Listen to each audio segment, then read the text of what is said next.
To Greetings everyone, I hope you're well and having a great day. I'm Donovan. Welcome to Burnout and Brake Stuff. Today we're going to examine our 1973 project Roadrunner, that I affectionately refer to as Roadie, and determine if it's a numbers matching 400 4-speed car. So let's get into it. How I'm going to do that is I'm going to use the introduction of a factory parts book that breaks down the codes on the body code plate. There's also the 1973 service manual, as well as sales brochures, and then of course our broadcast sheet. There's also, if you don't have this material, there's also white books available from Mr. Galen at Galen's Tag Service. This provides all the codes, body codes, those types of things for a multitude of cars for a wide variety of years. So we'll move from our documentation here to the Roadrunner. We'll look inside the driver's door at the sticker, and then we'll move up to the upper dash frame for the vehicle identification number that's riveted to the dash.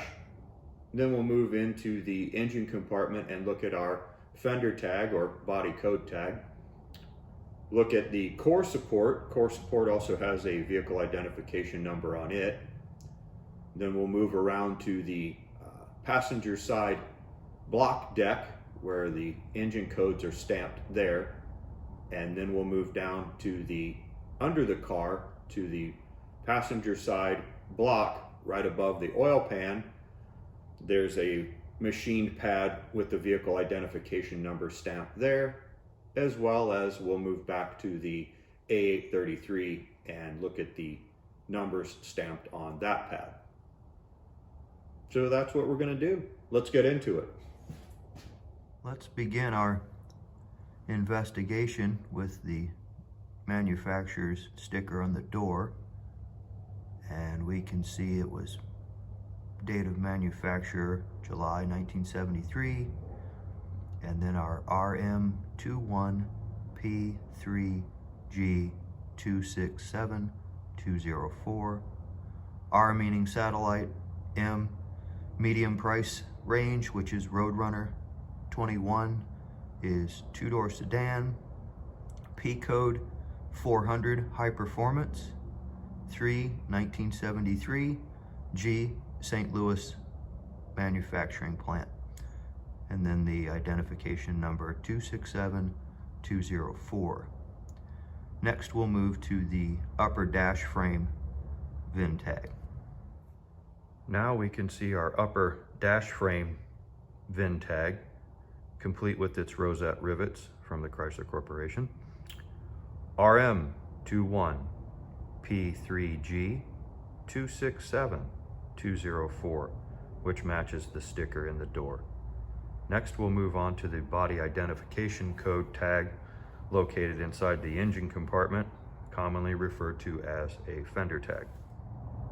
Now we're looking at our body identification codes, and we can see down here in the lower left corner E68, which is indicative of high performance 400. Next on the line, D21 4-speed manual transmission, R satellite, M medium price code, Roadrunner, so 21 according to the Chrysler factory parts book means two-door sedan. P is 400 high performance engine, 3 is 1973, G St. Louis plant, and then we can see 267204, and the next line up all the way over to the left, TB3, that's Basin Street Blue, D6X9 deluxe interior, vinyl bucket seats in black, and we see the DX9, which I believe should be TX9 for black upper door frame, 803 is a scheduled build date of August 3rd, 1973. And then we move on to 445348, which is an order number, which appears to be too high given the other broadcast sheets that I have that came with the car. V1X, here's the code for a full vinyl roof in X, meaning black, hence no stripe on this car. In 1973, the option was one or the other, standard stripe or a vinyl roof. You did not get both, it was one or the other. 74, they changed that option. So U is build to specifications, US order. B41, front disc brakes, power drum rear. C16, console. C56, bucket seats. And then G37, left-hand remote, right-hand manual, oversized mirror, chrome racing. So we move up to the next line. M21 is drip trough moldings, M26 wheel lip moldings, N41 dual exhaust system, N42 bright exhaust tips, R11 radio AM Music Master 2 watt, and then 28 meant 28-inch radiator, and then finally end.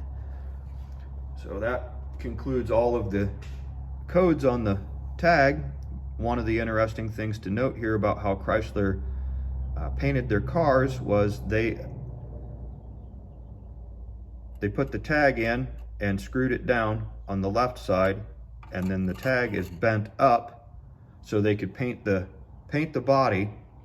And then once the body was complete with paint, they came back, pressed the tag down, and then installed this screw on the right hand side. That's why these screws from the factory don't have paint on them, and you'll see them rusted, and to that extent, yes, rusted.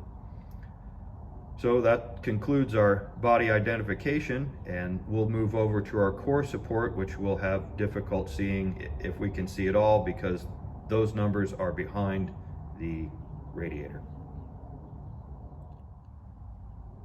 Located between the radiator on the back side of the core support is a continuation of the vehicle identification number of 3G267204.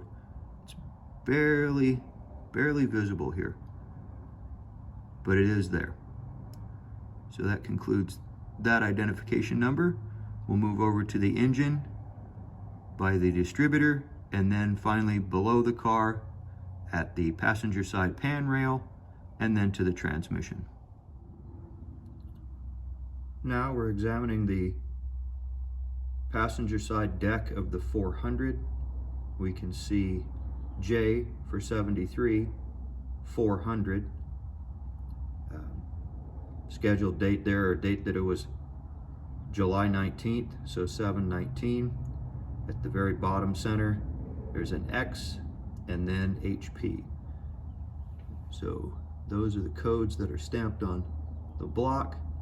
X, I believe, is oversized valve guides. So something went on in the production process there, maybe, requiring that. Okay, we'll move below the car and take a look at the stampings there.